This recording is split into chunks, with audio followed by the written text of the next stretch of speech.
Good evening, everybody out there. How y'all doing tonight?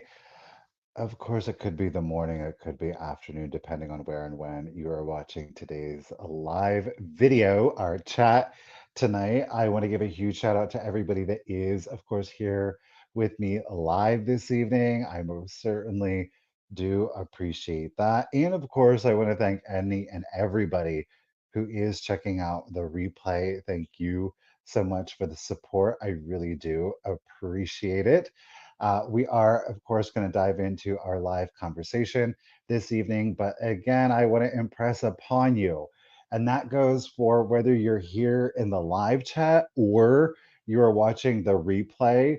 Just because the live chat has ended, it doesn't mean that the conversation has to stop. We have the comments feature below in the posted and saved video. As I have said previously, and I'm going to continue to say, is please make sure to leave those comments. Let me know the additional thoughts, the feelings, the opinions, your perspective, your viewpoint down in the comments. Again, this is a safe space. It is a safe space for productive and respectful comments. We have, of course, knock on wood, we've done very well with that, and I would really encourage you all to take advantage of those comments and not just leave a comment, but check out the things that other people are saying and give them a thumbs up and interact with one another. It is a great way and it's a wonderful opportunity to kind of further the conversation. I do keep my eyes, of course, on the comments. I have been replying to some comments, some I have been reading over. We're going to continue to start our live chats with comments, the top comments from the previous week's videos. I've really enjoyed that. I'm very excited about some of the comments um, that I am going to share with you this evening. I think some of the comments are really going to help kind of lead us in further into tonight's video. And of course, tonight's video, the conversation is a bad influencer or bad influence, the power of bad influence, pardon me. Um, and it does have to do specifically with better understanding what a influencer is, um, what it was, and what it has quickly evolved into. Now, where it's headed from here, I don't know, but we will see. Again, this is for information. While it obviously the channel is about vintage and antiques, I do think that I have noticed a shift in a lot of content creators taking on a more influencer kind of role. And that's great, right? Everybody's got bills to pay. But again, it's about giving you guys the information so that you're better able to kind of navigate through what is being shown to you so that you can make the appropriate decisions for yourself and making smart decisions again for yourself. So, before we get into tonight's conversation, I do want to check out the comments from last week. The first comment that I do want to read to you last week, I did put a link down below in the description of the video. If you haven't checked out last week's conversation, I encourage you go check it out and definitely check out the description. There is a link to Miss Ann Eckhart.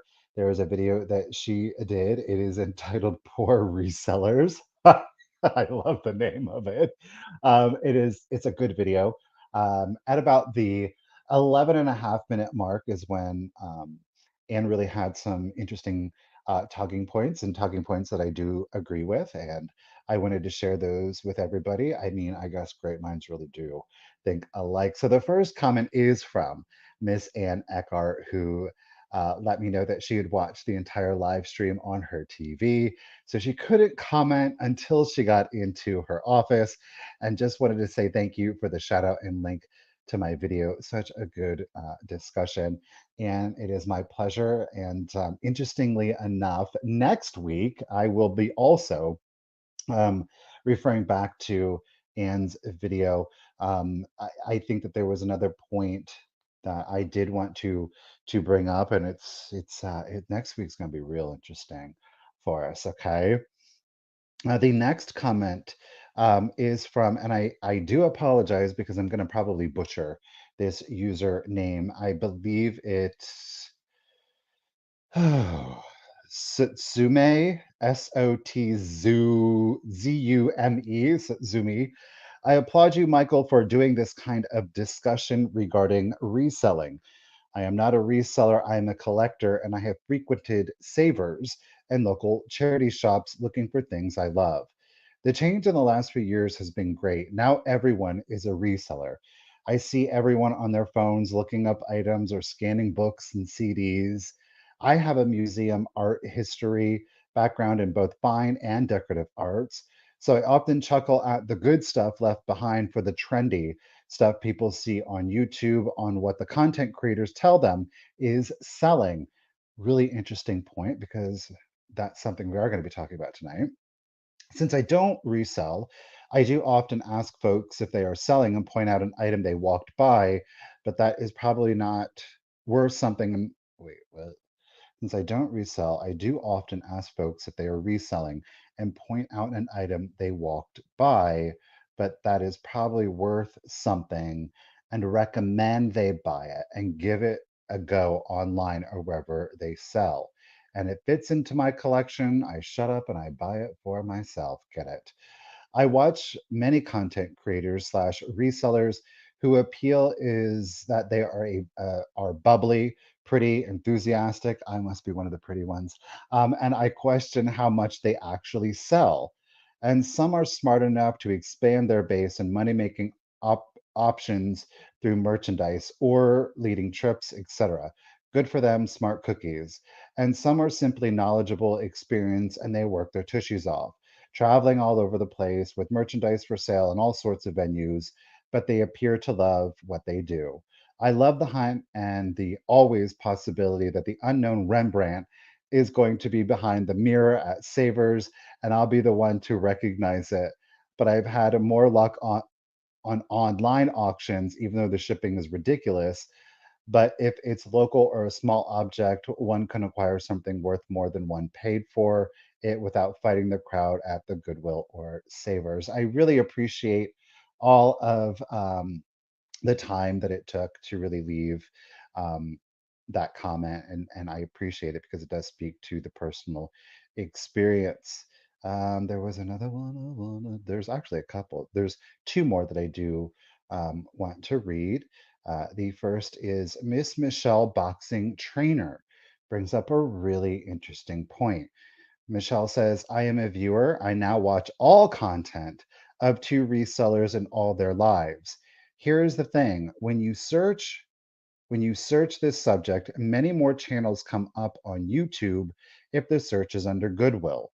So are we driving the bus or is YouTube? Now, Michelle is specifically bringing up um, when we talked about the algorithm and why is it that so many content creators are creating content with regards to thrift stores, specifically Goodwill. And I had made the mention that at the end of the day, y'all are the ones that are in charge of, or actually Pat brought up the analogy that y'all were, or we, as the users of YouTube, we are the ones that are in control. We are driving the bus. In other words, the input that we are putting into the algorithm is then showing us the content.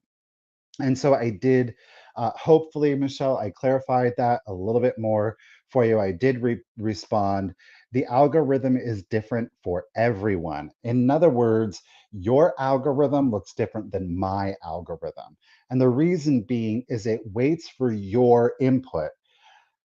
It can only recommend additional content based on your search history and viewing habits. You see more Goodwill videos because more people search for and engage with that content. So, in other words, whatever it is that you're searching for in your YouTube search bar, the algorithm is picking up on that information and it's feeding you recommendations and suggestions. And the more that you search for a specific subject and not just searching for a specific subject, but the more in which, so if you type in Goodwill, you watch that Goodwill video, and then there's another one, another Goodwill video that's recommended, and you watch that. And the more that you watch, um, the more and more that the algorithm, the computer system recognizes, oh, hey, that's what this user is really into. Therefore, we're going to continue to recommend this kind of content. So again, that's right. And I think that this is really interesting. And the algorithm is, it is very sensitive. The algorithm is very quick to course correct. Amy is putting in an interesting comment. She says, if I accidentally click on a rug cleaning video, more videos like that will be recommended to me to watch from YouTube. And maybe you guys can speak to that in your own personal experience. It is a very sensitive computer system. And the reason that it is so sensitive is because at the end of the day, that algorithm really is about, guess what, boys and girls, money, right? So it wants you to continue to watch the content that you are interested in the hopes that you're going to continue to consume and consume and consume and consume. All the while, you're seeing advertisements. From a variety of different external sources. So that ultimately is kind of, it's a self-serving kind of algorithm. But at the end of the day, everybody's algorithm is different. And keep in mind that that algorithm system is very much like what you see on Instagram. It essentially works the same way. It's interesting because on Instagram, you don't have to search, you don't have to type anything in. Instagram works a little bit more interestingly because it will recommend you um, post based on who you follow. So if you're brand new, it doesn't know what to recommend you. So it shows you a little bit of everything to see what photos you're going to click on, to see what photos you're going to like. And once you start viewing specific photos, once you start liking certain photos, videos, then the algorithm's like, aha, and it starts recommending you more. And again, the purpose behind it is because if this is what you're looking for and this is what's going to keep you engaged, in other words, this is what's going to keep you on the platform, we are going to continue to give you that content so that you will consume more and more of our product.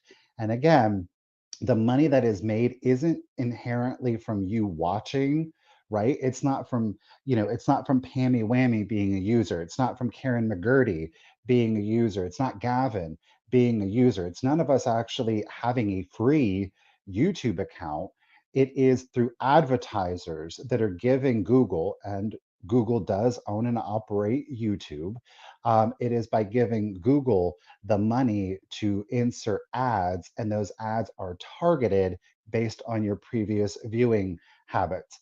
The targeted advertising, in my experience, there is still, I think there honestly, even though it's been going on for so long, especially in YouTube videos, I would say that the targeting advertising isn't the most accurate. It really isn't. Um, but they're trying. They're trying, yes. Amy is also saying engaging with the creators you like to watch, like, comment, and subscribe.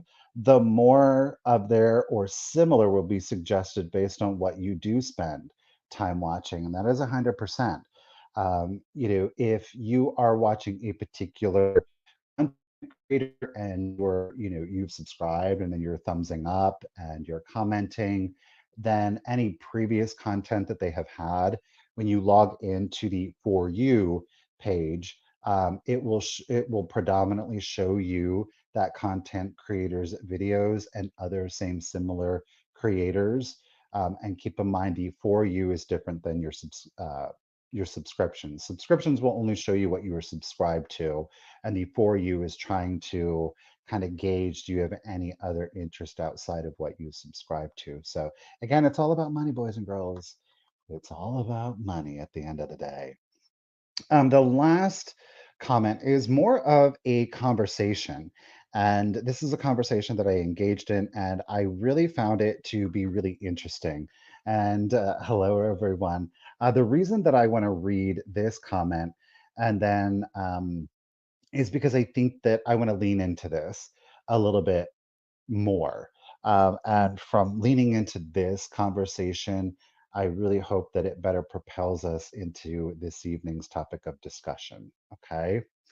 So, Karen C writes, here we go. Okay, boys and girls, are you ready? Karen C writes, I have to admit I am confused. I have watched both of your lives because I'm interested in the topic. I shop in thrift stores to source my booze and vendor malls. I do shop in Goodwills and have seen their pivot to online sales and increasing prices. I fall into your viewer demographic. I was aware that creators received revenue from their content. I never thought for 1 minute that resellers were making a living off of thrift store content and reselling only. I do not want to be a content creator. You are very passionate about this topic. You discussed your honesty, your faith, integrity, and many of your viewers were very supportive of your character, implying you were doing this video because of your strong morals, I think. Again, I am very confused. You said you were trying to be a voice for the buyer. However, you said this was a no blame zone. You even said, this is me looking out for you, and gave lengthy examples of creators using tactics to get viewers to comment. To be honest, this is where my confusion comes from. I feel like I was on the hamster wheel you spoke of. She then direct replied to herself and said, hope this long comment helped with your algorithms. I replied saying, perhaps the confusion, if I'm correct, is coming in by the statements of, I don't want to point a finger of blame and I want to make you aware of this behavior. I can understand how this would be confusing. However, I do believe in this case, the two statements can be true at the same time. Also, the hamster wheel comment refers to content creation needing followers to better support the business. It is faster to build a follower base with content that is this misleading, i.e., I make a living by thrifting. In fact, the content is what the main source of income is. She replies, saying, I really am trying to watch your series objectively. I have learned interesting facts about Goodwill. Maybe I'm looking at your series from a different lens. I may look at things in a certain way because of my experience in the retail world that I am now retired from. I will try to focus less on your intention and focus more on your facts. Thanks. To which I replied, is the confusion based on what was said or on my intentions? I'd be happy to discuss either, but I just need a clear picture of what we are discussing. Karen replies by saying, I guess it's a little bit of both. It was not news to me that content creators who have a large amount of viewers and followers do really well. I was aware of quick clickbait and dramatic headlines seeking viewership. I may be wrong, but I think most people are. As far as your personal intention for making these videos, only you can know that. Facts versus feelings. I replied, thank you for sharing your feelings, to which, of course, she replied, thanks for sharing yours. Now, the reason that I wanted to this be the last one, obviously, it was a lengthy conversation, and I think that it was a productive conversation. I think it was productive in many more ways than I even realized initially. You know, in discussing tonight's video, we are really going to start to get a little bit more in the weeds. And not only this evening's conversation, but especially next week's conversation. I know that they are probably going to be the most controversial out of the conversations that we had thus far. And I want to make sure that I am being very clear. And I want to refer back to the reply to which I had given Karen in the belief that two things can be true. And I know this is crazy, and I know this kind of scrambles some folks' minds. I get it. It doesn't really scramble mine. But I do believe that two opposing things, can actually be true at the same time. And what I mean by that, and I guess this is a really good way in which to kind of preface this evening's conversation. What I mean by two statements being true, specifically um, in the conversations that we've had up to this point and the conversations that we're going to continue to have, is this. is that I believe that I can be an advocate for folks, for viewers, for users of the internet on social media, that I can use my platform to be an advocate for the people who are watching us, right? Believe that statement can be true. I believe that I can do that without calling out a specific person, but by calling out specific behaviors. Okay. I am not going to use my platform. Okay. This is a choice. I am choosing not to use my platform to disparage or degrade anybody by calling them out by name. I don't think that it's productive. I think that it works against my intentions for having these conversations. I think that it inevitably makes people very defensive, and that's not what I want to engage in. I think that that behavior is, in fact, incredibly destructive.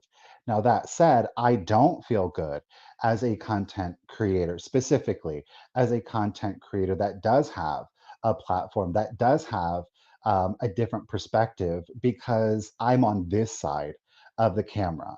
I appreciate that, Miss LaDonna. Um, I don't feel good about providing a space. And I mean, by providing a space, I do believe that in many instances, silence is, in fact, complicit,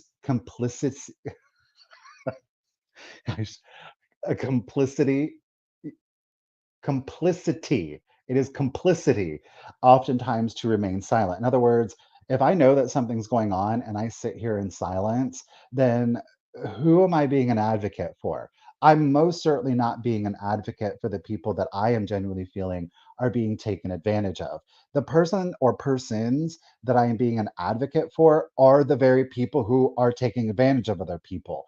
That is not me. I have never been that individual. I have, if you meet me in real life, I have zero problem being incredibly outspoken, especially when it comes to the people that I care for.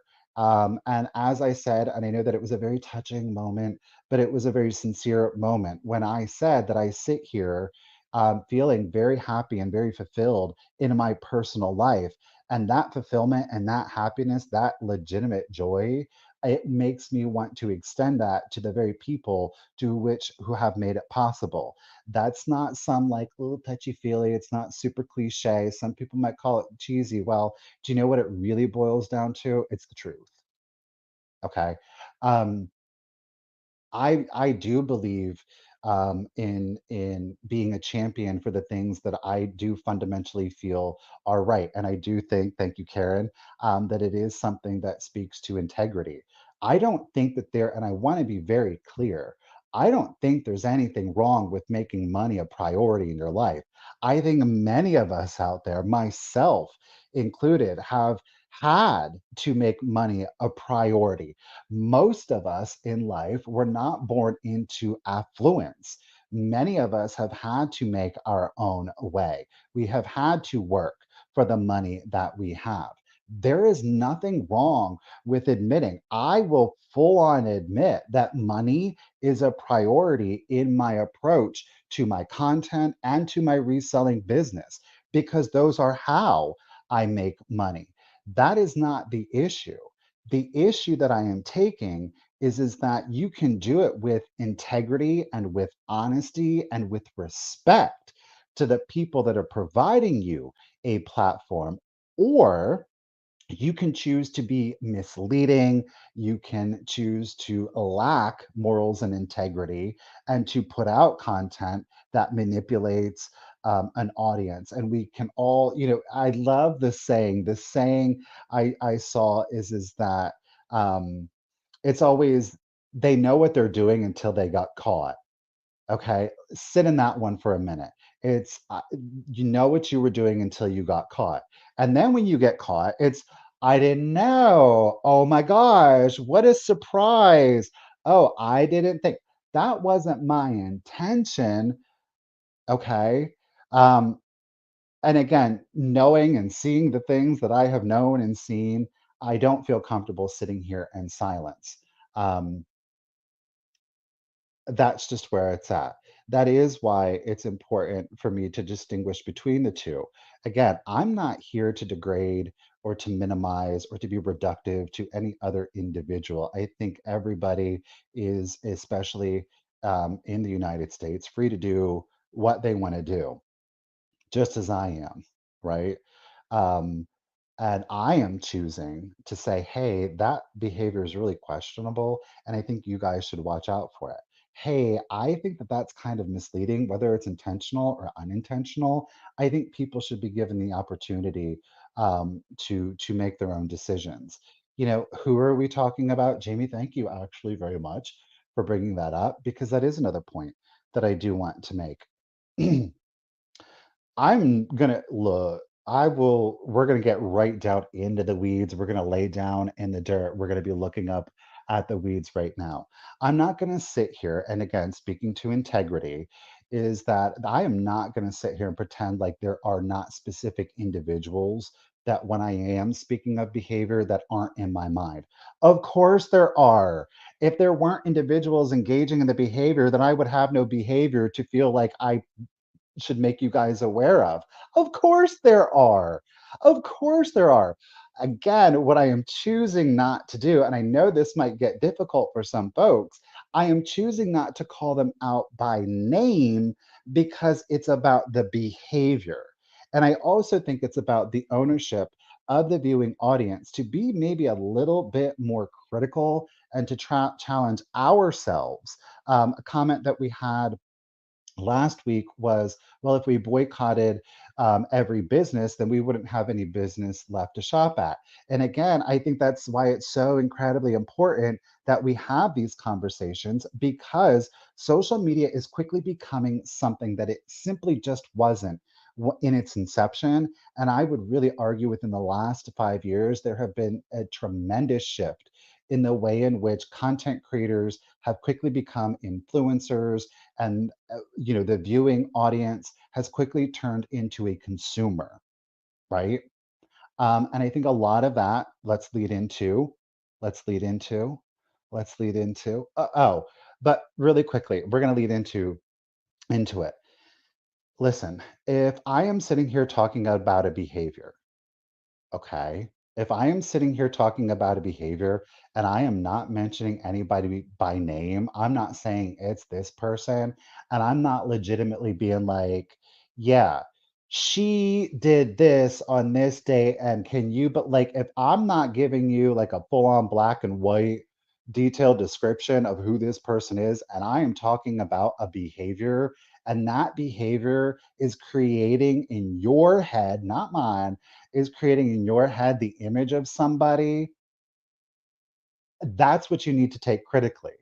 That is the importance of these conversations. And I think it's incredibly difficult because, and I have to be honest with you, I know that having these conversations, whether it is you as a viewer or whether it is another content creator or an influencer, I probably am going to step on some people's toes. I get that. I'm going to fully own that. I am going to own that. But as I said earlier, if you meet me in real life, that's who I am. I'm not doing it because I want people to just get out of my way and I feel entitled to my space. I do it when I feel that there is really sincerely like there's bad behavior. I do it when people are taking advantage of other people.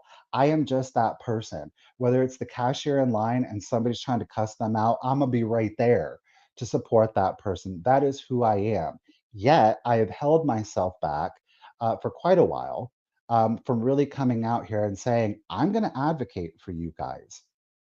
I think that it's been a journey for me personally because the way in which that I would react in the past is not constructive, it is not positive, and that has definitely been a journey that I have had to take personally. I feel fulfilled, I feel solid in that journey. And I don't feel that these videos are reactions to those behaviors. I think that they are responses to those behaviors. In other words, I am not reacting out of emotion. I am responding out of what I hope to be better thought. Um, and I want to share that with you all. Okay. All right. I mean, listen. If it comes to mind, sit in that. Sit in that a little bit. Like, seriously, if you watch the previous videos and listen, if I come to mind, if I come to mind, um, when you're hearing those previous videos, then sit in that and think about that critically. That is exactly the intention of these videos. And I am not going to say, oh, you shouldn't go unsubscribe. That person's bad. Oh, they're such a liar. And blah, blah, blah, blah, blah. We're not doing that. We're not doing that. No, ma'am. No. Um, or sir. I want this to be positive, okay? And I don't think that you can really build a positive foundation by tearing somebody else down, okay? Again, this is about a behavior, it's not about an individual. But if my explanations are making you think of an individual, then I would urge you to look at the behavior a little bit more critically and decide for yourself, hey, wait a minute, is this the kind of content that I want to consume? Because I'm telling you, and this is why it's important. It's important that I really believe that it's important that more creators of integrity come forth with open and honest discussions because it's what you're consuming. And when we have individual, we already have large corporations that seek to take advantage of us every single day. The last thing that we need are now more individuals on social media just treating us like another consumer. And we are consuming it, we are filling it, we are feeding it, we are growing that market. And at the end of the day, as I said last week um, with last week's thing, is that you see these goodwill videos, people aren't really making a meaningful full-time living, especially in today's world, a meaningful full-time living on it. They're typically receiving more money from you viewing the video than them selling the item, which is okay. But you have got to understand that, especially if you feel inspired to be a reseller. You have got to know that it is so incredibly important that you understand that people are making more money from creating content than from selling the actual items. There is no harm, there is no foul in that, right? Again, be transparent with it, right? So that you're not setting the very people who are supporting you, so that you are not setting those individuals up for fail should they feel inspired to follow the path that you are on. Okay. All right. Now, what I was saying about it's so important for us to have these conversations because at the end of the day, we are I think we are at the point, and I think we're just past the point. I don't think that we are, um, we are so beyond the point that we can't course correct. But I do think that it takes many people, especially in technology, to really course correct. And again, it's by having an understanding. Um, but as I was saying, that there are, of course, many corporations out there that seek to take advantage of us in a variety of different ways as consumers. And I am quickly seeing a shift, especially with social media users. And when I say users, I mean creators, and the commercialization of our platforms, and the commercialization of you no longer as a viewer, but as a consumer. And I think that ultimately, as I have said before, these conversations, they all deal with that green devil, the money, right? I would ask you guys a question, like, and sincerely, whatever it is that you think that it is, please share it, like, legitimately, please share it with me in the chat. When I say the word influencer, what do you think of? What do you think an influencer is in today's world? What is an influencer to you? There is no right or wrong answer to this. I'm not giving out a prize, truth be told. I just legitimately to gauge kind of like where y'all are at. What? Okay, Miss LaDonna.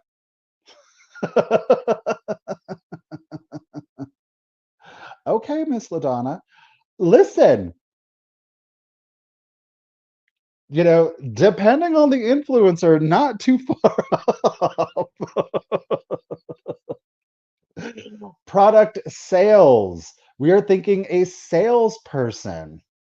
Pammy Whammy. This is really interesting. This is really interesting. She's saying, I'm thinking more of TikTok stuff with younger people. I'm loving this comment, and that Miss Whammy was a really important point, and I'm really glad that you said that. Karen is saying a paid person who pushes a product or agenda, someone who puts out content with without a lot of purpose. Okay, good at talking, someone that leads by example, has integrity and passion on the subject matter. There she is, Miss Michelle. Someone being paid to try to sell me something. Interesting. Okay, look what this content creator is saying. Someone getting paid to convince us to buy some crap we don't need. Amy is thinking of the beauty industry, makeup products, product testing. Kim is saying someone who wants to bring me over to their thoughts and views. Yes, TikTok and the political lobbyists this year. Yes, the politics of it all have certainly got in on the social media usage. Again, important to understand where social media is and who is fundamentally behind the camera and the things that are driving us in regards to putting out content. Ruthie is saying, try to sell me something that is either pricey or junk. I mean, an influencer. I feel an influencer is someone who voices their opinion and wants you to agree with them. An influencer is also selling themselves to us. Lynn, just somebody who has a lot of followers, and it's assumed the followers will want to spend as they say they want to spend. Gavin is giving us his first thoughts. First thoughts are the clearly fake, then legit influencers. Unfortunately, the negative comes to mind first. Well, Gavin, I would be incredibly, of course, without a name, but I would be really interested to see what is your difference between a negative and a positive kind of influencer. LaDonna is agreeing with Grady Gavin. It's the same person. I'm sorry to confuse anyone.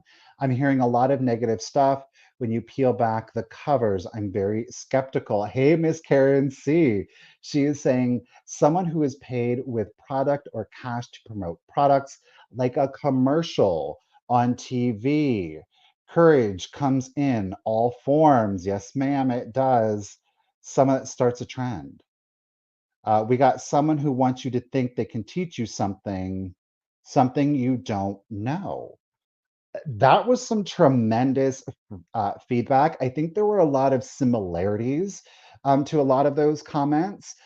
It sounds like a lot of you were really, I think, three main camps is kind of what I was seeing. We have the influencer that's very monetized. We have the influential, the thought, the emotional influencer, and then we have the one who is just putting stuff out there and people kind of follow along and that gains them influence. I think all of those categories are correct. I think that you can be an influencer in many different ways. Now, was I a little no, was I provocative in the thumbnail? Absolutely, because I do agree with Gavin that when we think of influencer, for many of us that are more familiar kind of with where influencing stands today, we often think of the negative. We think of the bad influence. Now, listen, as I said earlier, I don't think that there is anything wrong with an individual trying to make money, trying to pay their bills. But I do think that you can do it with honesty and integrity. And I think that when an individual approaches trying to generate or make money, especially with the utilization of social media, here is a tip for you. The more open and honest you are, the more buy in you will fundamentally get, because that is real trust. That's not the fake, phony, I'm painting you a picture kind of trust. This is about the fundamentals of an individual and not just the cash transaction between a content creator and a consumer. Okay.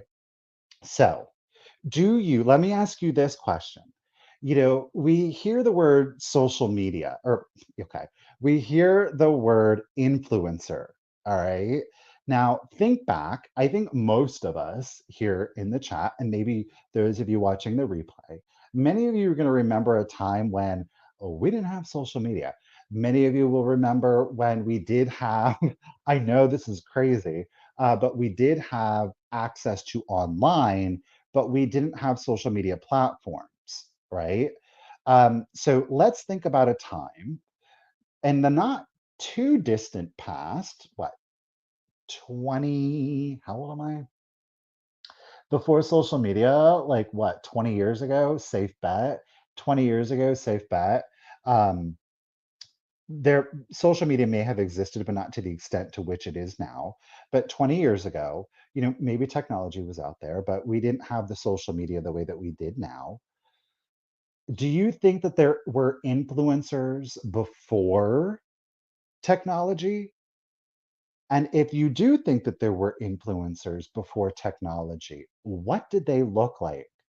Because I have a really interesting analogy. I do believe, personally, that we did have influencers before the advent of social media.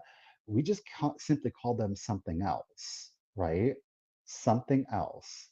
Do you guys think that there was such a thing as an influencer before social media? Should we maybe call them something else? Celebrities, right? What are they wearing? That was like a big one. The hair. I mean, come on, right? Best C is also agreeing, right? Pammy whammy. We've got sports figures, right?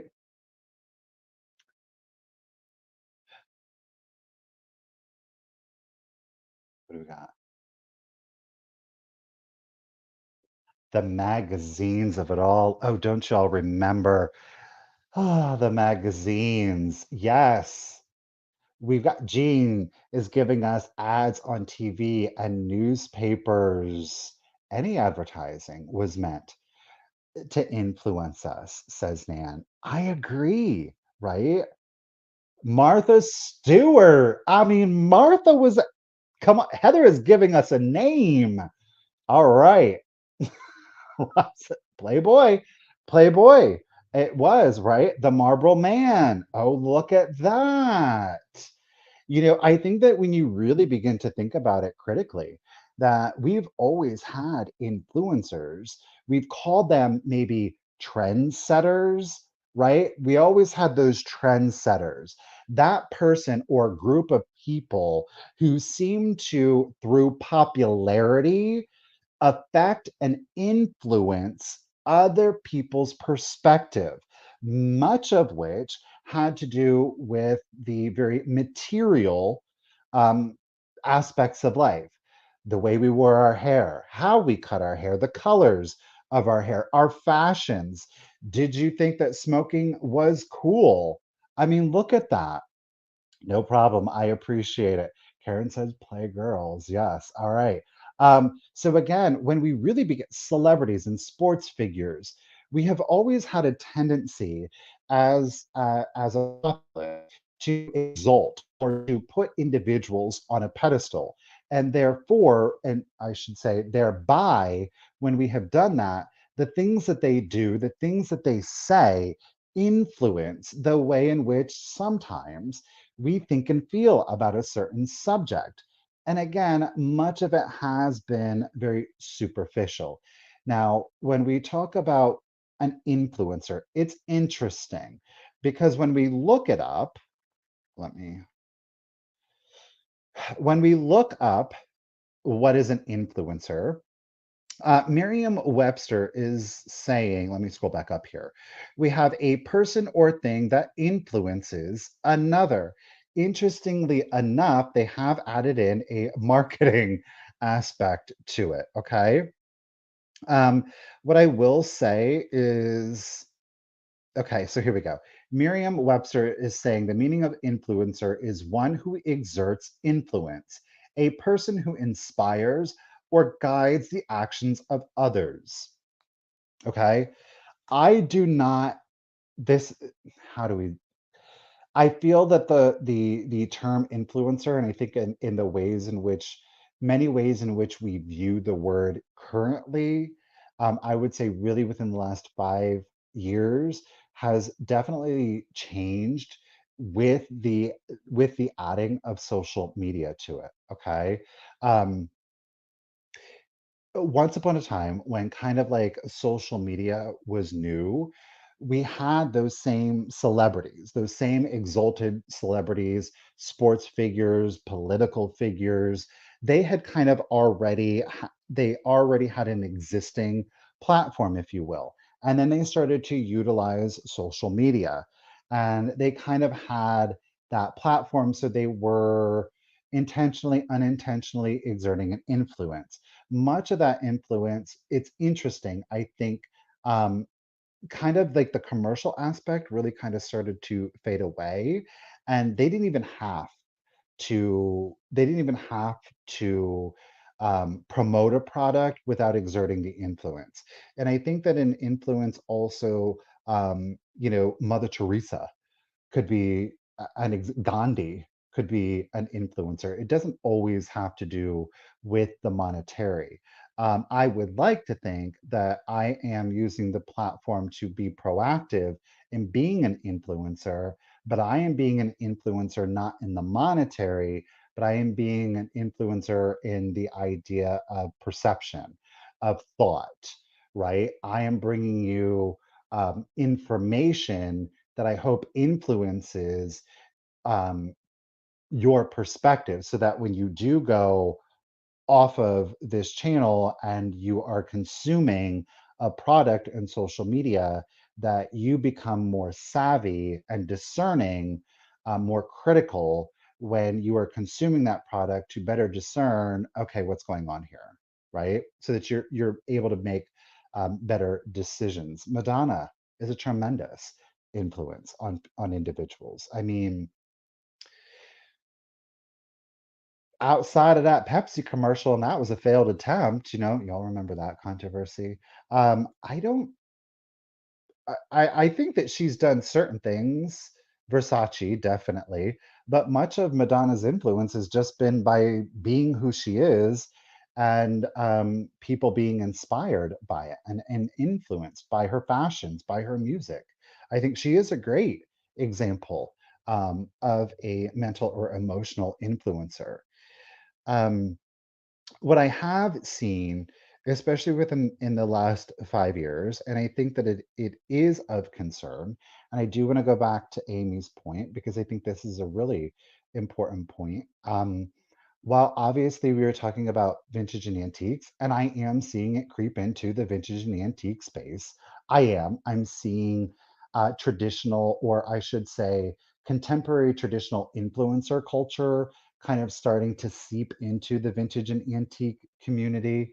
Um, and it is what it is. Again, it is what it is. I'm not here to tell you don't do it, you should do it.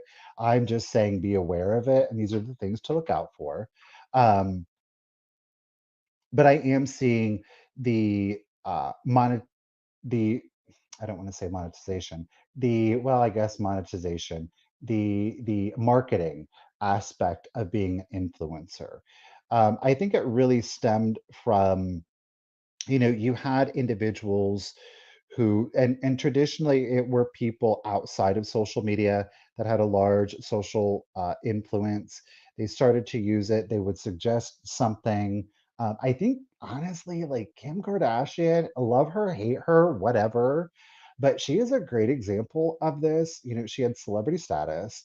She was really hitting Instagram hard, and believe it or not, Kim Kardashian actually was a tremendous influence to actually help support Instagram be the platform that it is today. True story. And I think by doing that, she really, whether it was intentional or unintentional, she may have been paid, I don't know.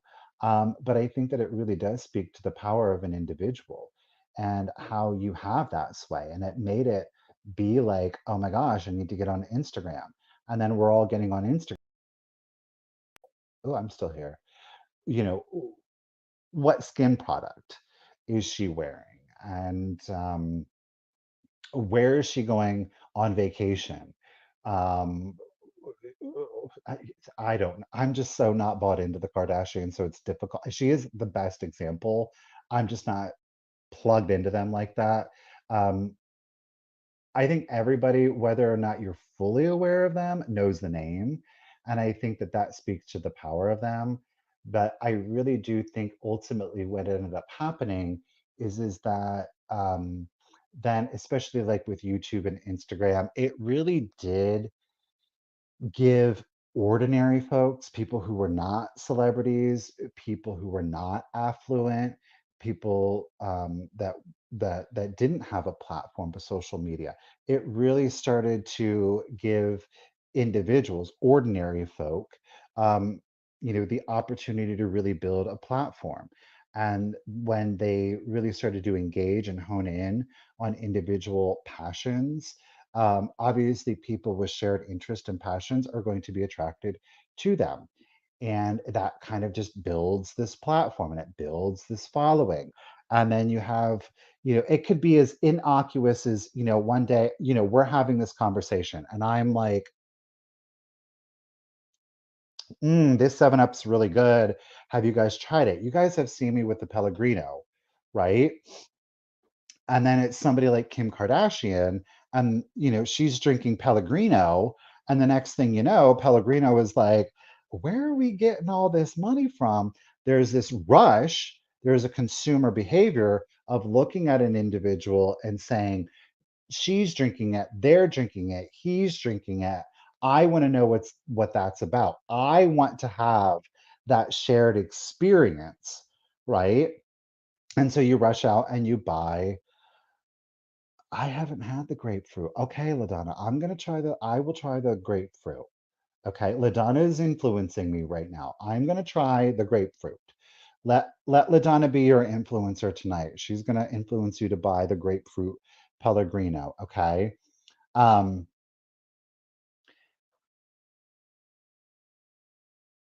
that I think whether it was intentional or unintentional, nobody will ever know. Um, but I really think that businesses saw a tremendous opportunity. And above and beyond celebrities, I think above and beyond celebrities, one of the most empowering components of advertising is kind of like word of mouth, right? Like word of mouth. Do you go and you look up maybe Yelp reviews? Do you look up Google reviews? I do. I look up those reviews. I don't always put a tremendous amount of stock in it, but when there's like 300, feedback and they're all 1 star, I'm probably not going to go to that restaurant. You know what I mean? Like, okay, if there's 300 feedback and 5 of them are 1 stars, look, everybody has an off day and I'll try it out. That's also an example of influence. But anyhow, I think really what it was, it's kind of like, who do you trust more? Kim Kardashian or me? Right. I'm just me. I'm just like normal folk. So, and I think most people are going to, and they have a tendency, like I said, we are all kind of hardwired that way. We have a tendency to trust people that we have more shared interest in, people that are a little bit more approachable, people that we can relate to. That's the power of word of mouth, right? If I'm hearing it from a celebrity that does not know my life, I don't know their life, you know, ex- You know what I mean? That right there is the prime example. I'm less inclined to listen to somebody that we don't have a shared lived experience, right?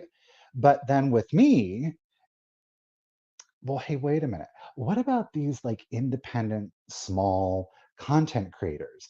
And those content creators can exist here on YouTube. They can exist on TikTok. Many of you have said that. And on Instagram, they can exist on Facebook. They can exist just about anywhere.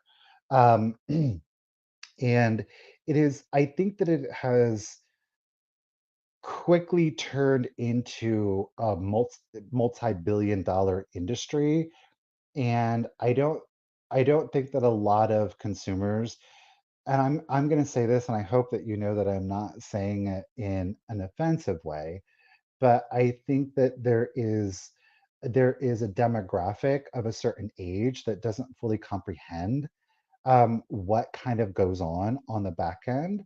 And I think that is, I'm kind of on that fence. I think it's one of those things that if maybe I wasn't a content creator, that I wouldn't give it a lot of thought. Um, I have used social media, but I'm not really putting in a whole lot of thought because I'm like, well, it doesn't affect me, does it? Um, and I think that, you know, why would you have to worry about it when you don't feel that you have to worry about it? Why invest the time or the thought in it when you don't feel like you have to invest the time or the thought in it? And I'm here to tell you that I think that it is really important that we do begin to better understand what exactly an influencer is.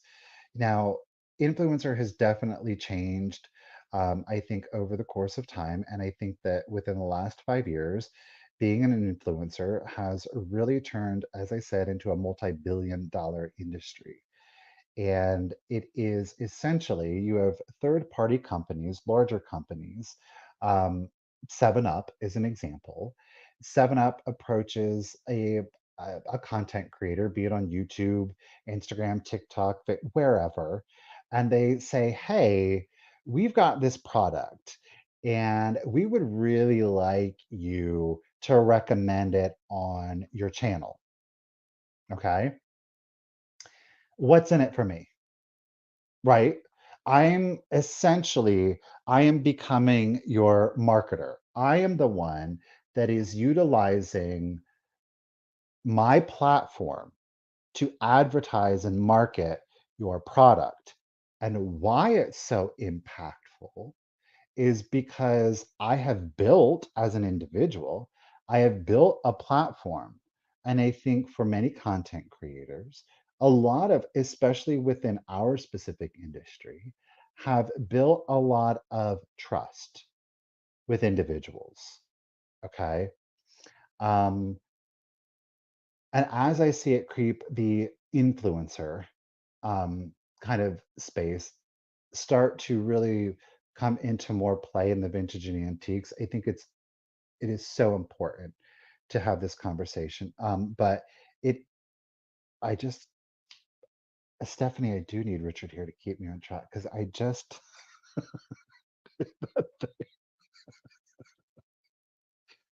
it's like I'm talking and then my brain is like, bloop. And I'm like, you were just saying something, but literally what I was just saying, I have no idea what I was saying. Okay, I remember. Um, what is it? Give me it. What do we got? Jambo is paying influencers to be resellers. Oh, okay, cute. On their platform. Give them budget in hopes of getting their audience on that platform.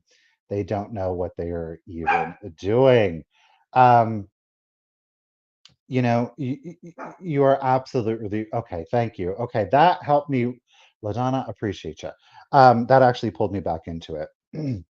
So really what's happening is you do have large and smaller companies that are entering into the space and utilizing a variety of different content creators in different markets. You do see it, it's very prevalent, to Amy's point earlier, in the kind of like the health and the beauty industry. It's very prevalent, I think, in that market space. I think the reason that it's been a little bit more difficult to tap into the vintage and the antiques is because we are buying products that are no longer made.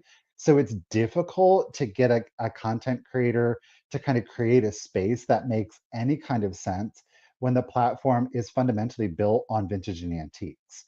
Um, and I think that's why it's been a little bit more of a slow rollout. But I think eventually we will see individuals that are going to make decisions that are based on their personal finances and just be like, well, whatever. If it's Dr. Meyer's hand soap, well, hey guys, I use this to clean my hands every time I come back from vintage shopping. Do you know what I mean? Like I do, I can foresee it. Like I said, it's kind of starting in small ways to kind of dribble into it. Um, so you've got 7 Up. 7 Up approaches me and they say, Michael, you've got this great rapport with your audience, right? And keep in mind, it's a great rapport with my audience. It's the work that I've put into my channel. And I have been the one that has created the rapport between my audience. And they say, we would love it. We think we're a great fit. This is usually how the email starts. We think that we would be a great fit for you and your subscribers. And then they go on to explain the product. Now, ultimately, it works out in a couple of different ways. Let's just go ahead. Let's talk about the rubber hitting the pavement. Um, it works out in a couple of different ways. There are sponsorships. In other words, I'm going to sponsor your video. Well, Bonnie, thank you so much. I really appreciate it. Appreciate it. We're going to sponsor your video. In other words, we're paying you flat out. Here's the check. That depends on the company, how much they're willing to invest in their marketing, how much of a real fit they really think that it is. Typically, a brand or company will be more interested in writing a larger amount if they sincerely believe that it is an appropriate fit versus we're just trying to reach out beyond our demographic. Um, so that's really what it is. A sponsored video is I'm getting paid to do this. I am literally being a commercial. That can take the form of many different ways. It can take the form of me literally inserting this into a video that is determined on the length. It can be it also can have such things as these are the words you need to say, like 7 Up. It's super crisp and refreshing, lemon, lime, all natural flavors, you guys. Whenever I'm out in the heat, this is the first thing I look forward. Like there can be a script. There are key points, bullet points that I have to say. And I have to say those in order to get my check. Okay. Um, now, that is a sponsored, it is a commercial. That can be a full dedicated video, depending on how much, or again, how appropriate the fit is. It's a check that's written to you, and they're going to say, we want an insertion. An insertion is here's the video. Hey guys, and you may have seen it. Today's video is sponsored. It's sponsored by, they go on to tell you about this product. Check it out. There's a link down below in the description of the video. Um, Not only am I getting paid to highlight and to say certain things about a specific brand, whether it's a good or a service, I also have a link down below. When you click on that link, and this is the thing that you have to understand, these are sponsored links. When you click on a link and you purchase something from clicking on that link, the creator does get a portion of what you are paying. So this 7 Up that you just paid, I got paid to promote it. I'm also putting a link in the description. When you click on the link, I am going to get paid on this soda. Okay. Does that make sense? That can come in a wide variety of different items.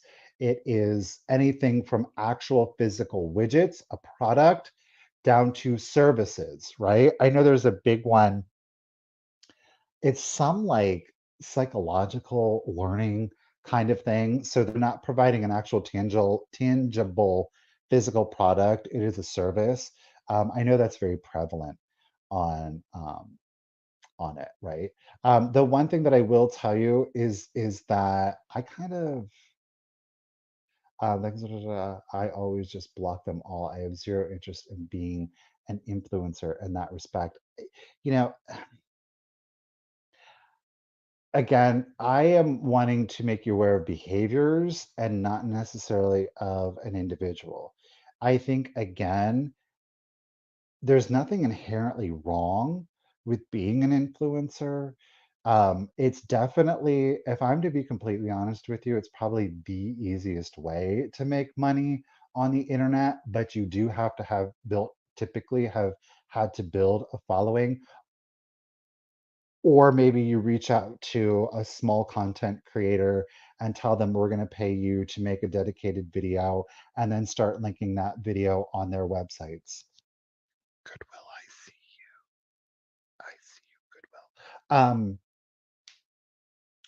So again, I think that it's important, there's nothing wrong with making the money, but do it with honesty, do it with integrity, respect the very people. And this is, see, this is where I get like, I'm trying not to get too hot on this point right now.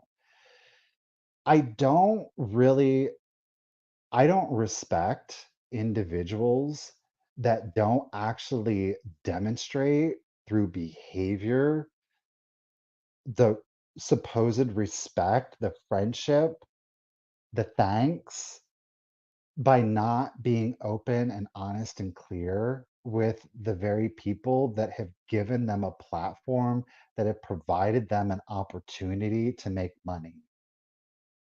And it's got to such an extent, okay? Um, yes, those sponsor emails, that's another one too. I just don't, I'm like, delete immediately. Um,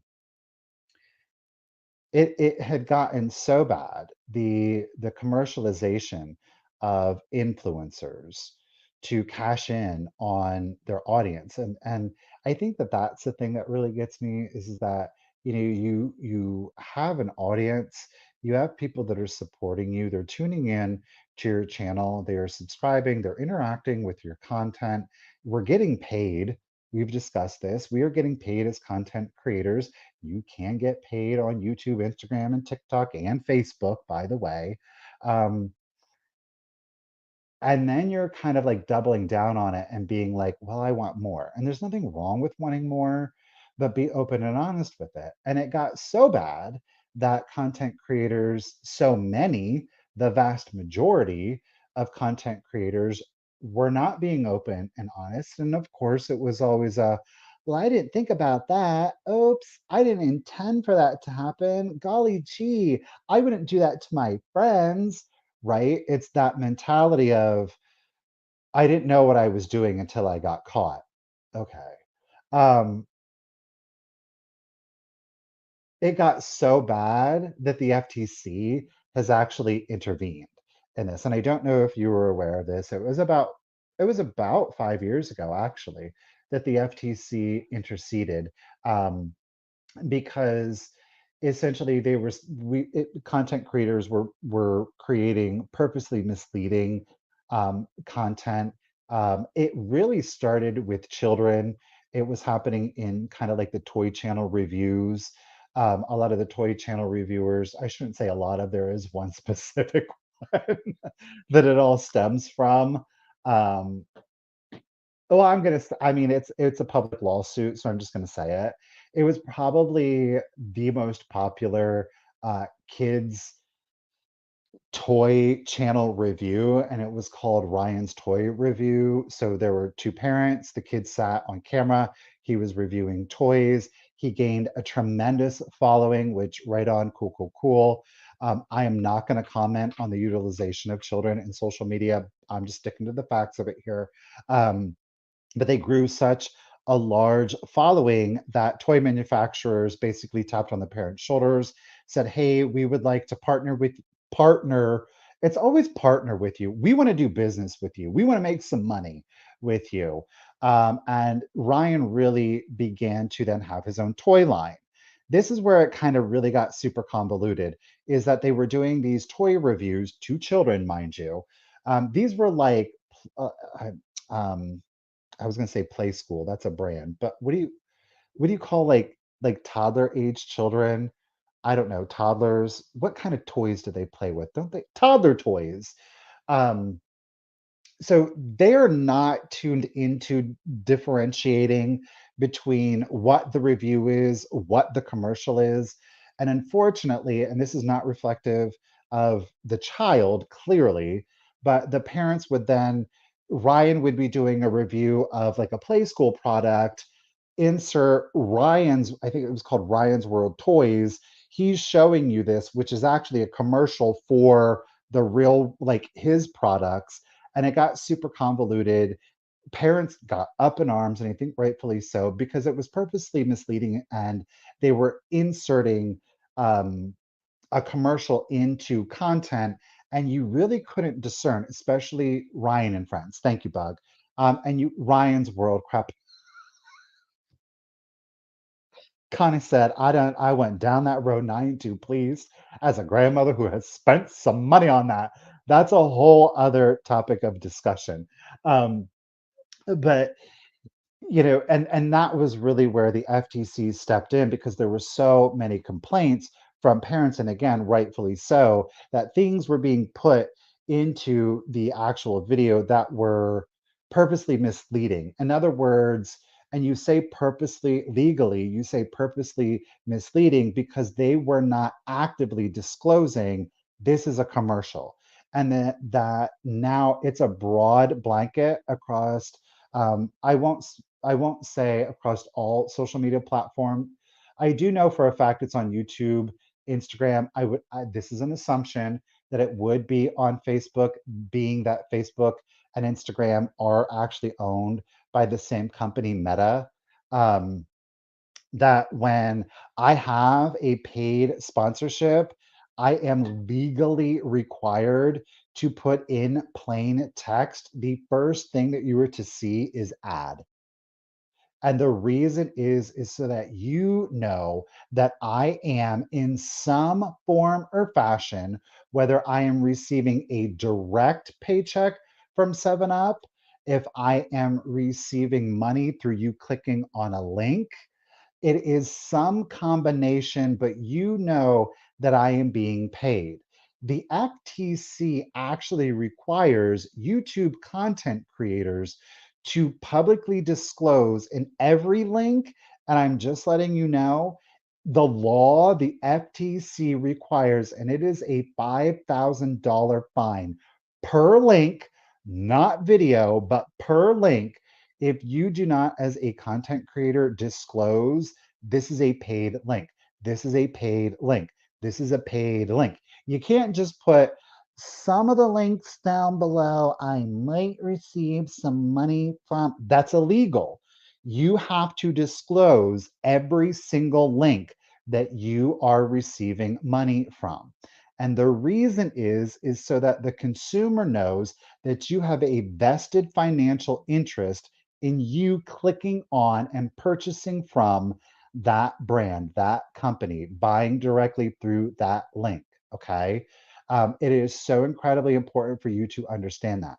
That is not just, like I said, it's not happening too prevalently as of yet in the vintage and antique community. It is starting to occur. Um, I think like a lot of it is like you will see companies or brands. I think things that are more prevalent but are very applicable to it is a bubble wrap, paper, things of that nature. Those kinds of things make sense.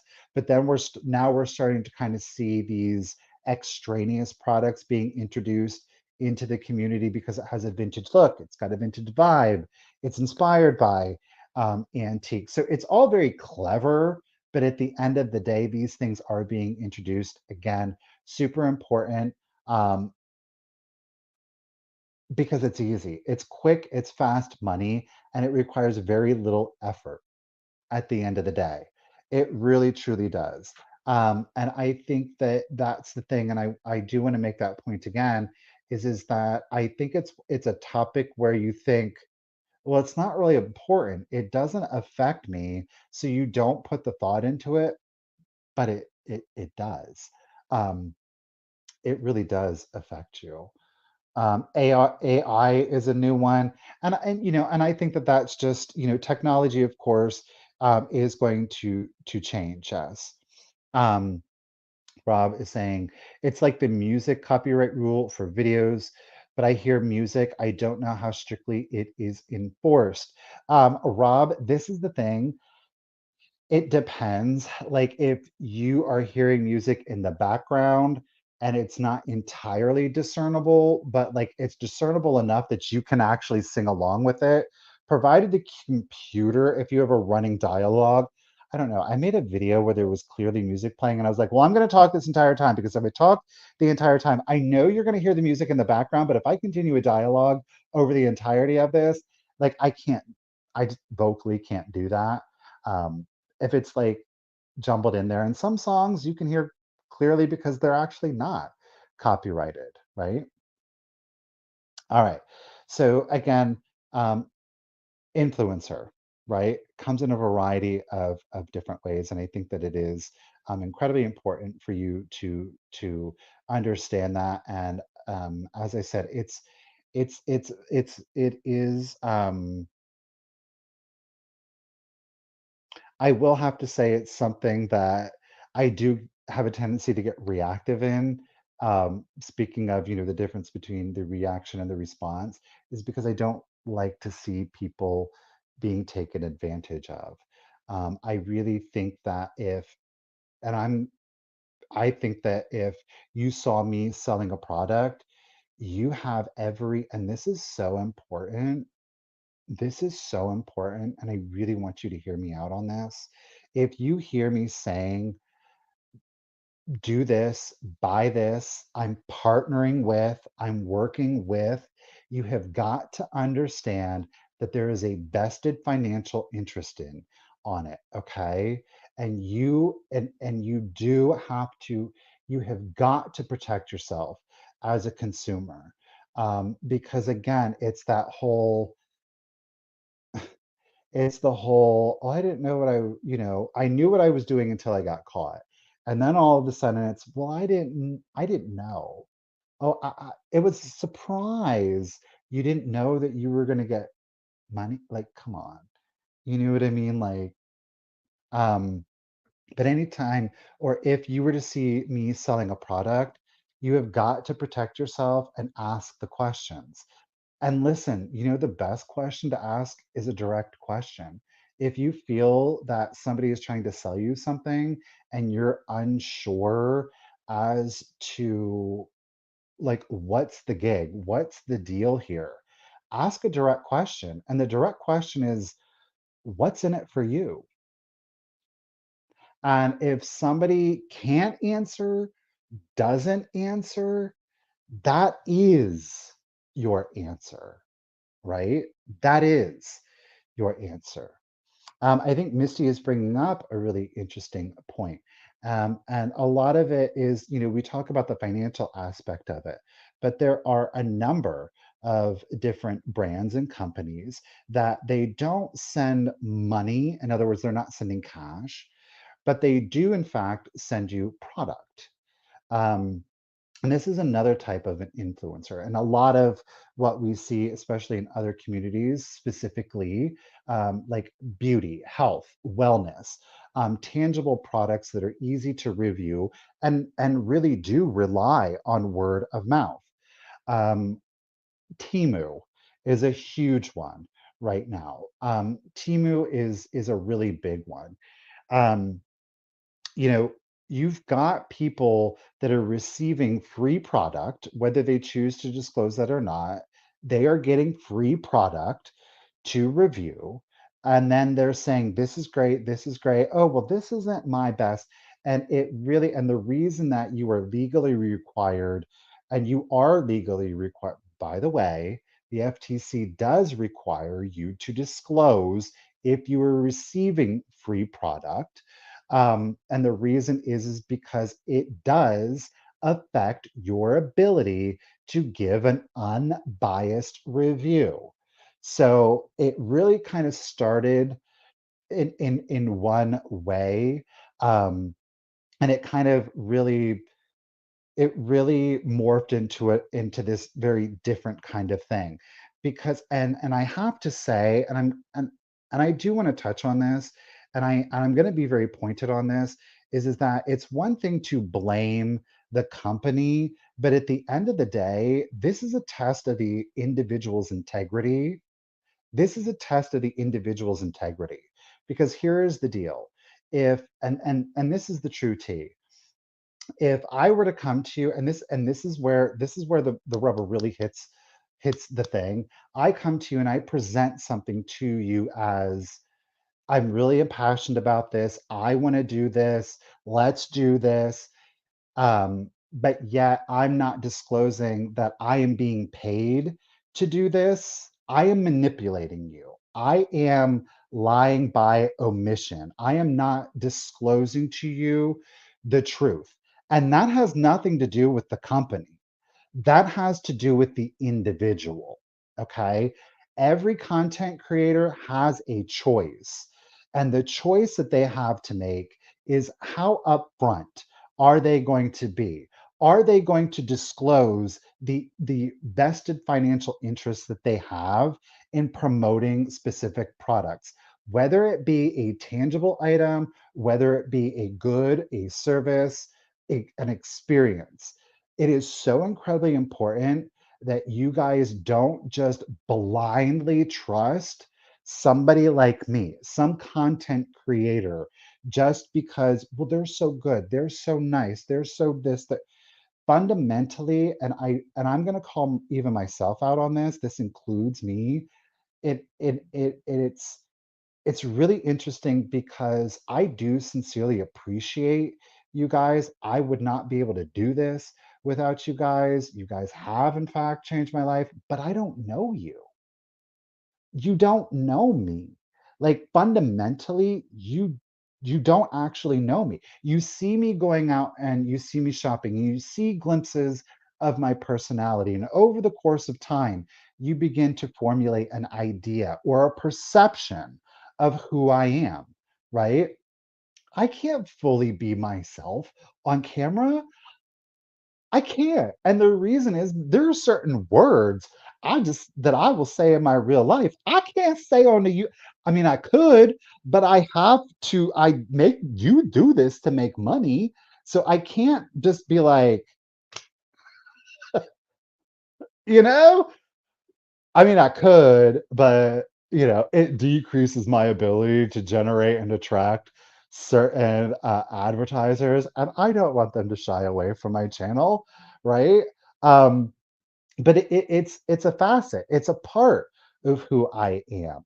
Um, and again, it is so important that you do understand that.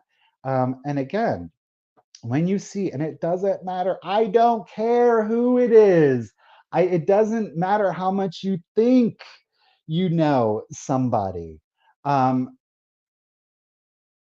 you have got to ask the questions.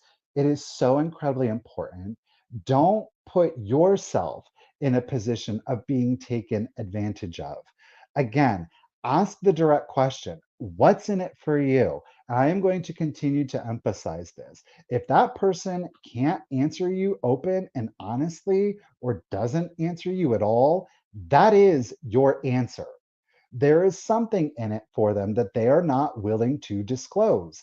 And I guess that's the bigger problem that I do have, is this idea or this perception of, I'm really nice. I've got great morals. I've got great integrity. I love you guys, right? But yet I'm not being fully honest with you. But exactly. But but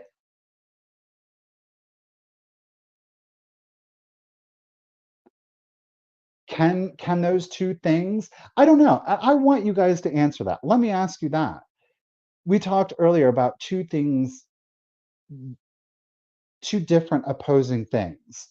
Can those two statements be true? Can I love and appreciate you, but yet not tell you the full truth and take advantage of you financially? Can those two statements be true?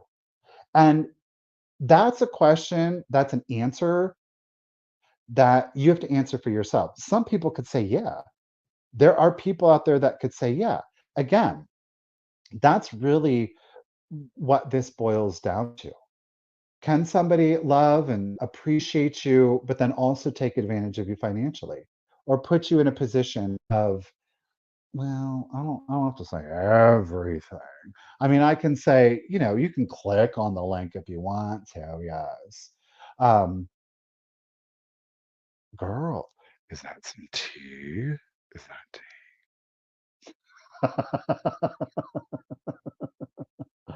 Christine, you are absolutely right. You are absolutely right. I heard an interesting saying, and it's very simple.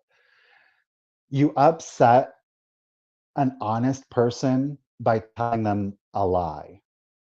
You upset an unethical person by telling them the truth.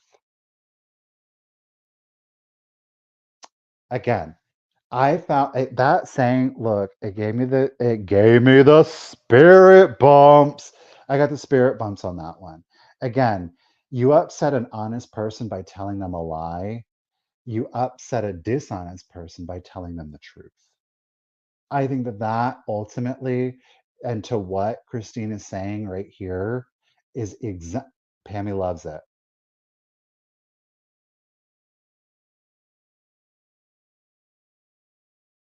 It wasn't mine. I wish I could claim it, Beth. I sure do. And I'm more upset that I can't actually credit. It was somewhere on Instagram. Um, it was somewhere on Instagram. It was somewhere on Instagram. You know, i- is it deep though? Isn't that interesting though? That such a simple saying, I think, explains ultimately what this evening's conversation is fundamentally about. Um, and I just see so many people, um, and this is going to kind of start to lead us into next week's conversation. Oh Lord, next week's conversation. Um, uh, um, I think that it was last week that I really said, and anybody that would consider, I think, getting onto social media, I think that's something, the advice that I think that I would give anybody that's thinking about going onto social media is that you really, truly, fundamentally have to know who you are. You have to have a strong moral compass, and I appreciate Richard putting, I'm hearing you.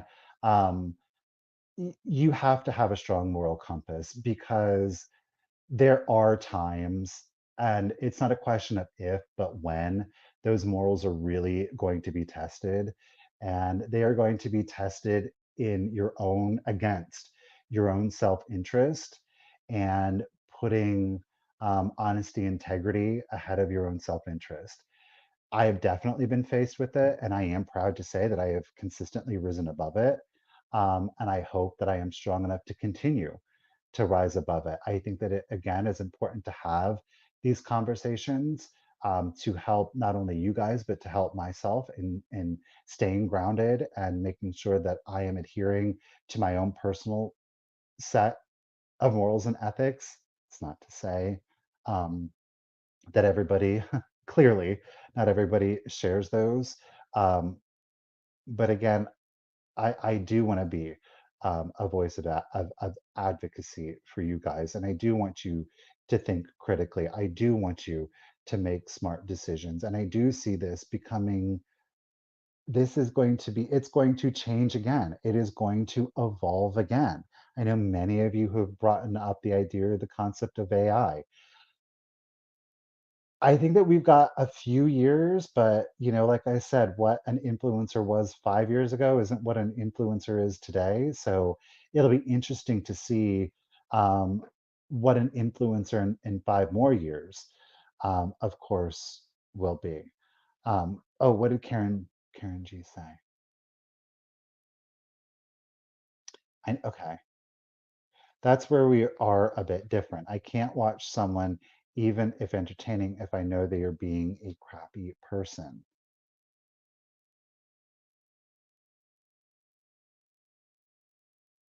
I have a tendency of doing the same thing, Bug, truthfully. So William, you and I agree in it. I don't. And I really,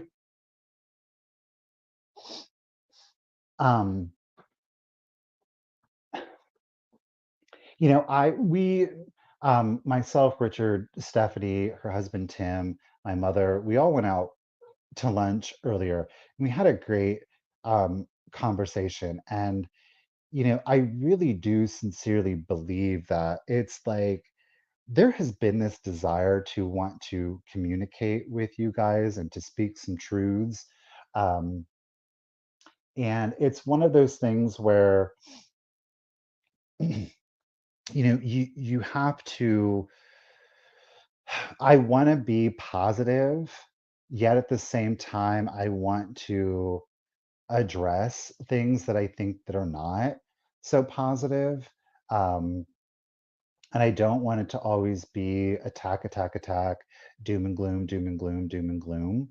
I really do try to, I definitely have strong opinions and feelings about this particular subject. It is, this is something that's incredibly hard for me to be just like, these are the facts, do with them what you want, because it impassions me very much. And it impassions me because I am sincere in the contributions that you guys have made. But where I am now, I do feel very fulfilled. I feel very content.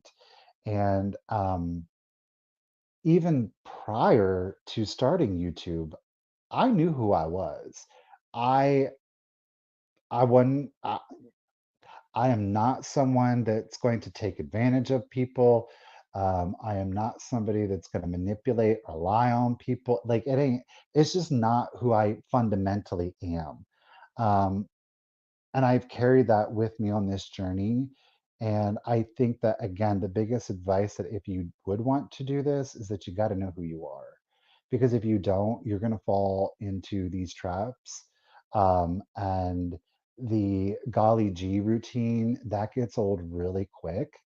You do one thing, you do another, and then all of a sudden you don't know. And it, the dynamics change and the behaviors, it's very toxic. I will say that. Um, and it's not just an individual, right? Um, and see, I'm going to leave this up here. I'm not going to address this right now, Pammy, but I do want to get back to this. Um, the the biggest issues that I have, when I started this journey, the biggest piece of advice that I would get from people who were doing it, um, was, you got to have a thick skin. You got to have a thick skin. And it's interesting. I don't think that I thought about it critically. And I think, hindsight is a wonderful, wonderful thing. Um, true, true. I do think that you have to have a thick skin. But by and large, and I do believe that people were sincere when they were saying that, but you had to develop that thick skin because you were gonna be on a public platform. You were going to put yourself out there. Um, you were going to put yourself out there in the public sphere, and people obviously are going to have opinions about that. Um, and so it's kind of like, all right, let me mentally and emotionally prepare myself for that. There have been moments, there definitely have been moments, of course, because people are people, unfortunately. Unhappy people, hurt people try to hurt other people. Um, but by and large, I would have to say most of the negativity, the negative experiences, the drama of it all, it actually hasn't come from the viewing audience. It's actually come from within. It's all of that has occurred on this side of not all, but 99% of it um, has occurred on this side of the camera. And that is why I want to follow up this conversation with kind of next week's conversation. And next week's conversation is going to be I haven't came up with a working title for next week's conversation, but I am going to talk about kind of like the behind the scenes negativity that occurs between content creators. Um, that is, and again, this is an experience. The experience that I have experienced is that where the thick skin has to come from isn't from people that are watching the content, but it is your peers, is really where you need to have the thick skin. Um, and to Pammy's point, in having these conversations, I really am so sincere when I say this, is that whether it's here in the live chat or maybe you will feel more comfortable leaving it in the comments after the video has been published, I really do want to hear different perspectives and different viewpoints because I do think that it's incredibly important that we are able to have constructive conversations when we do have a difference of opinion. And it is a safe space for constructive conversation. I'm not going to tolerate name calling and just like if you can't be intelligent in your discussion, we're just not doing that. You know what I mean? Like, I'm just going to nip that in the bud. Um, but again, having an enlightened, intelligent discussion between two different opposing viewpoints, I think is incredibly productive. And I am sure there would be influencers out there that feel very justified in not having to disclose. Well, I don't feel like I should have to disclose. It's up to the consumer to know. It's up to the consumer to make those decisions. And yes, it is. And I do see that mentality creeping into this environment. And that's why I want to have the conversation with you now before it becomes too prevalent. Because I'm telling you, there are going to be people that are going to not disclose and to intentionally withhold information with regards to why exactly they're doing that.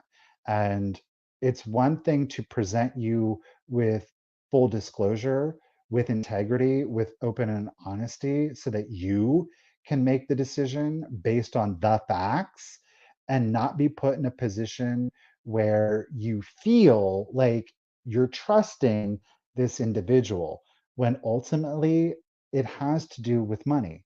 As I said at the beginning of this conversation, I am not ever going to fault anybody for making money a priority. I make money a priority. Show of hands. How many folks out there do you make money a priority? Right? Okay. Me. There's nothing wrong with that.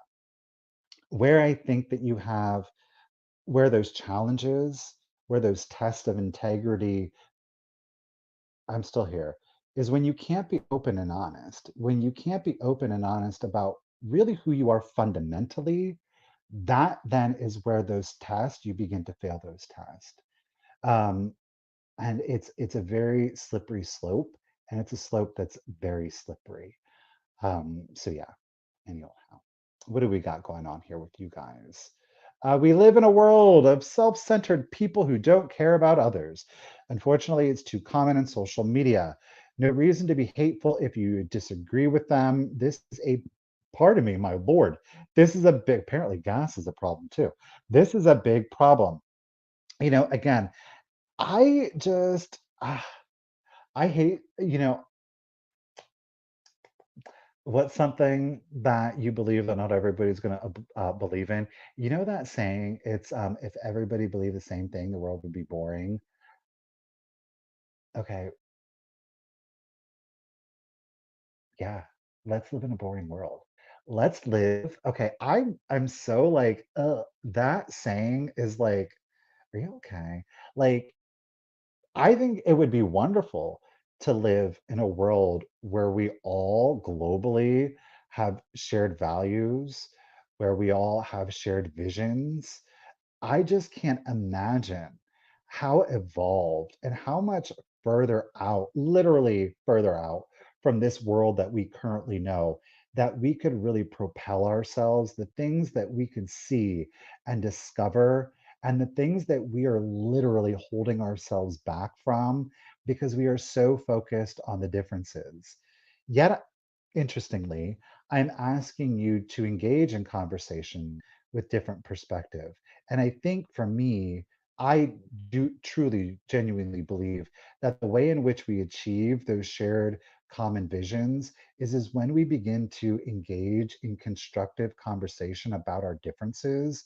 Because if we can learn to communicate with one another in our differences, it only makes our ability to connect with one another in our similarities that much easier. I do believe that. Again, having a conversation that is constructive about our differences, I believe, only opens the door to us being able to communicate and be bonded closer together with our similarities that much easier. I really do believe that. Oh, we got the hands. Me. Go ahead. Go ahead. They nothing wrong with it. We've got to.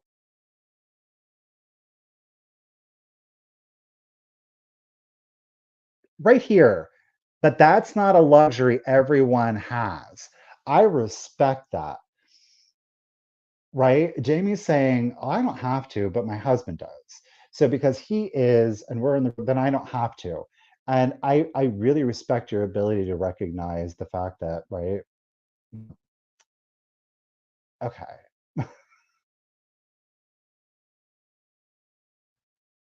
Oh, yes. You know what?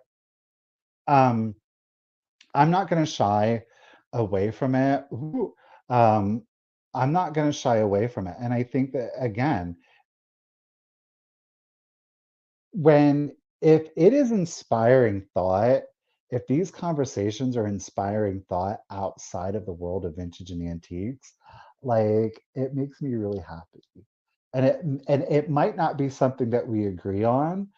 Politics might not be the most constructive and productive conversation to have right now. But again, um, that really makes me super happy because it's like what we're saying, what I am saying, our dialogue with one another is inspiring you to larger thought. And like that is really what the intention behind this is. So it makes me super happy to see people being like pulling things from outside of this social media, vintage antique collecting, reselling influencer kind of world. So, I mean, I know not everybody wants to talk about politics. We're not going to talk about we're not going to talk about politics. But if it's bringing that up in you, like, thank you. I really, yeah, yeah. Okay.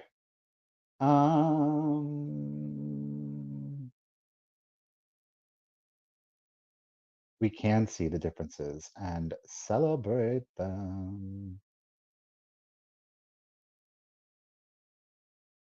There is a lot of divisive criticism, and I think that that's the important thing. I think that somehow somewhere we've learned we are that our disagreement, me saying I disagree, is an insult, that I'm somehow attacking you as a person. And that's sad and unfortunate. But hopefully, I don't know. I think sometimes when we talk about like micro topics, things that like vintage and antiques, things that I don't think have bigger real world implications when we talk about those and those little seeds and our ability to kind of practice communicating with one another. Again, it kind of like we can build on that. It's like baby steps. And then when it comes to larger topics of discussion and things that are of more impact, that we are better equipped then to handle those conversations in a more productive and constructive kind of way. Yes. Ginger says, if you had not disclosed things in the products you sell, I would never have bought from you. Watched you for about 3 months before I took that chance. You know, Ginger, I appreciate that. I think that's actually a really great, interesting point of view, and that's amazing. So Ginger's saying, look, I watched your ass 3 months before I decided to buy something. Go ahead, Jen. Protect yourself, girl. She said, I did. I know how to. Well, we know Ginger going to be asking them questions, or she going to be out there watching you, making her decision. And that's unfortunately kind of where, a lot of us have to be, right? All right. We do need, yes. We do. Why is it's not highlighting for me? There we go. Dusty, now Cindy. We need different opinions and voices. It challenges us to think absolutely. Um, let's see.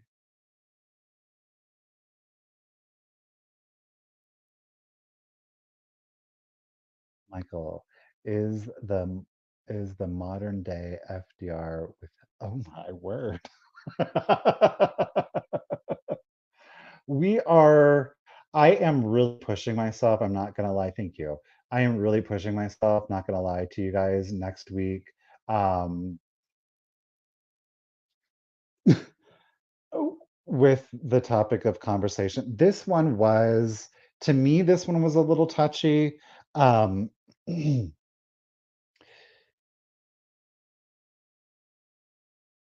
You know, I think especially with last week's conversation, the difference between being an actual content creator and being a reseller and what the difference is. It's like I feel like I personally am better able to understand the impetus behind it, and I can objectively see that it's almost like I feel bad. Okay, that's what I do. I feel bad for that content creator that's just like trapped in that wheel of constantly have to putting out the same kind of content, the same kind of content, the same kind of, and it's all this like goodwill, but yet I'm a reseller and I'm losing the respect of people that are tuning in to see me choose certain things. Like I legitimately feel bad in that regard. But I do think it's important to let people know, folks, because y'all are tuning in so much to this Goodwill content. I'm gonna keep making this Goodwill content, but the reality is this gonna sell for $10. And then people are like, why are you buying all that junk for $10?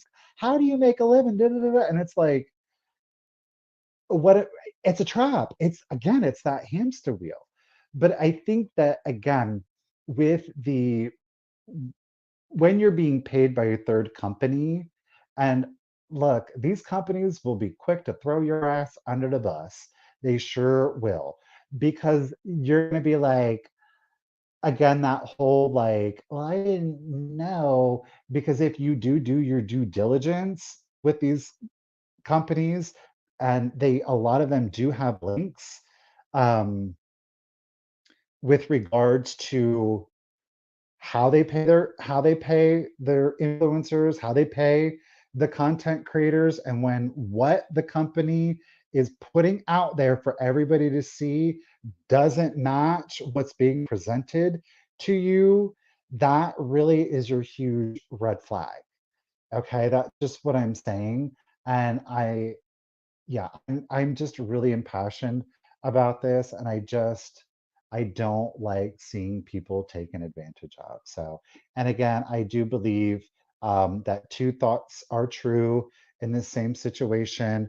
I'm going to call out this behavior because I think it's incredibly detrimental to a community that has helped support me. Yet I am not going to um, call out an individual. Okay, that is up to you. The only thing that I'm going to do is to give you the information, and you have to make up your mind for yourself. But again, if there is a specific individual that you are thinking of with the things that I'm putting out there, listen to yourself. You don't at that point have to listen to me. Okay. Um, so yeah, I think we're gonna thank you, Miss Uruthi. I think what we're gonna do is we're gonna put a pin in it. But next week, what we are going to be, my question is, how can you enlighten so many people in our society that do not have the book smarts or whatever you want to call to understand what you are stating here? Um,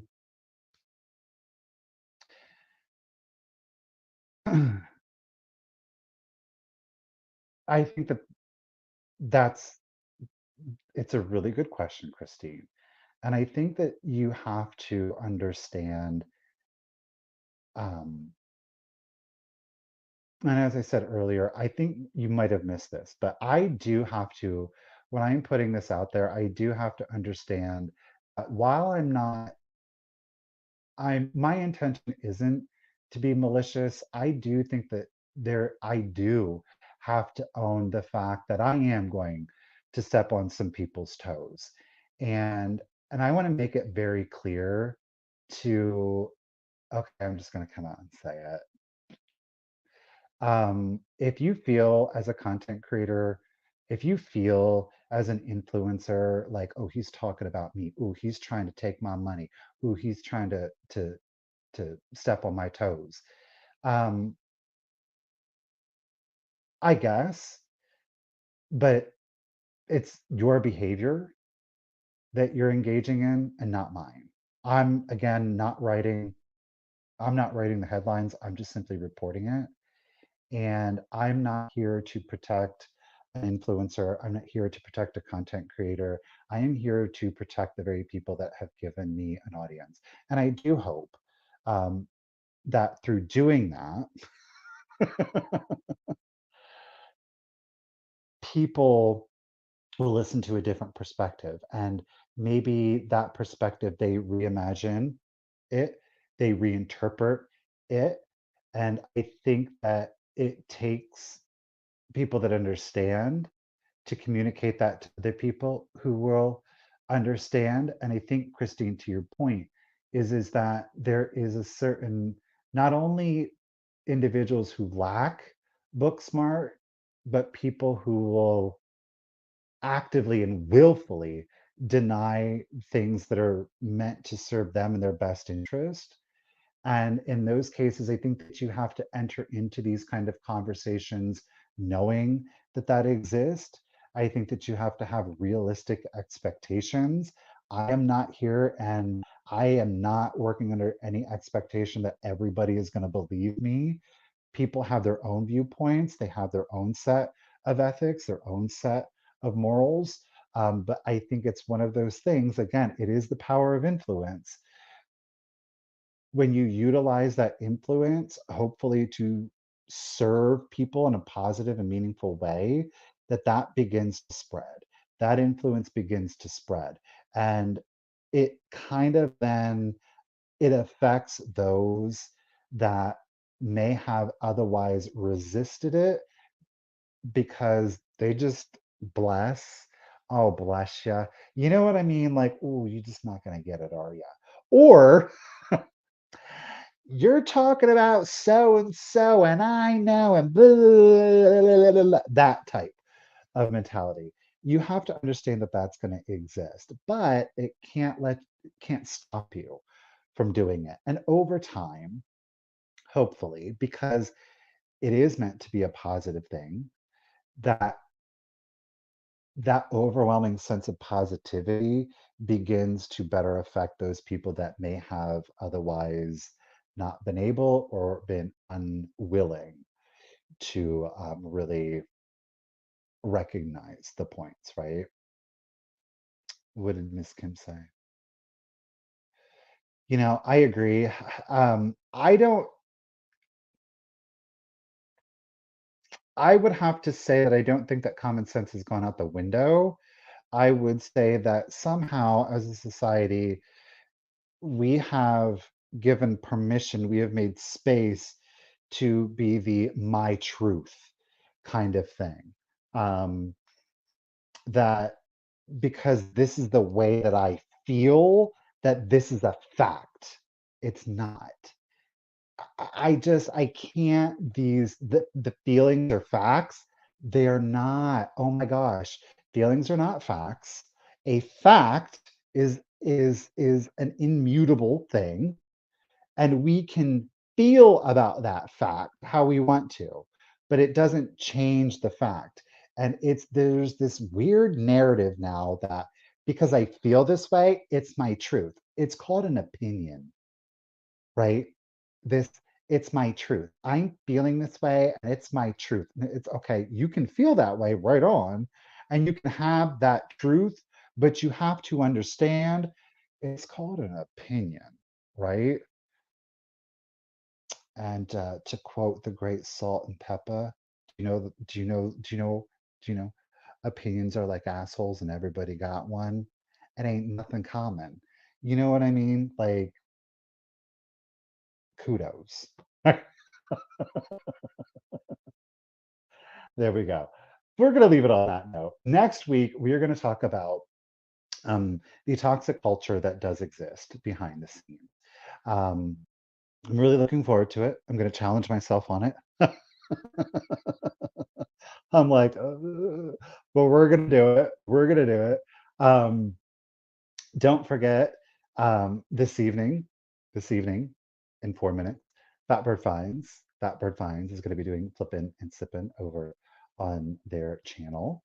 Um, a lot of laughs. There's going to be a sale. There's going to be laughs. There's going to be games. There's going to be drinking. There's a little something there for everybody. Make sure to go check out the ladies. I'm sure that you will. Of course you will.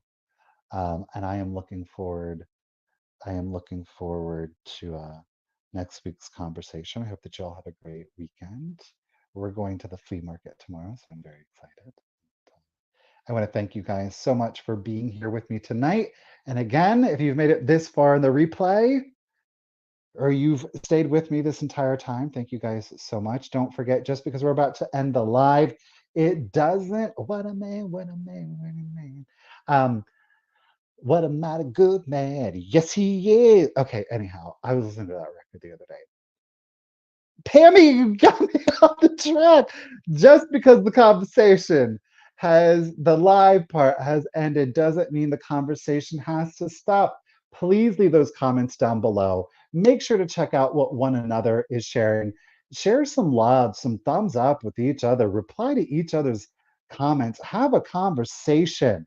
I'm going to be watching, and next week we're going to share some of them at the start of the conversation. So get in there, get in the weeds. Let's do this.